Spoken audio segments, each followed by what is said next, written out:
શું તમને પણ દૂધી નથી ભાવતી? ઘણા લોકો તરત બોલી ઉઠે છે, ફિક્કી છે, ટેસ્ટ નથી, બોરિંગ છે. પણ થોભો, આજે દૂધીને માત્ર શાક નહીં, એક દવા તરીકે સાંભળજો. દૂધીમાં લગભગ 90% પાણી હોય છે. એટલે કે ગરમીમાં શરીરને ઠંડુ રાખવાનો આ સૌથી સસ્તો અને અસરકારક ઉપાય છે.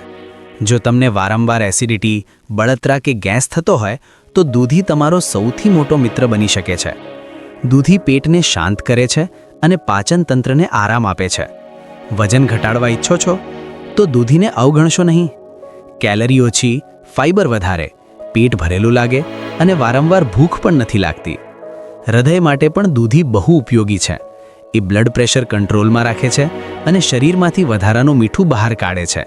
અને સૌથી મહત્વની વાત, દૂધી લીવર સાફ કરવામાં મદદ કરે છે. આજના સમયના ફાસ્ટ ફૂડ અને સ્ટ્રેસ વચ્ચે લીવર માટે દૂધી એક નેચરલ ક્લેન્ઝર છે.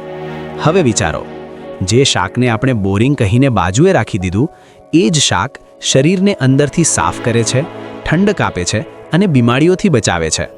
તો આગલી વખત જ્યારે થાળીમાં દૂધી આવે, મુખ ચડાવશો નહીં, કારણ કે દૂધી સ્વાદ માટે નહીં, સ્વાસ્થ્ય માટે ખવાય છે.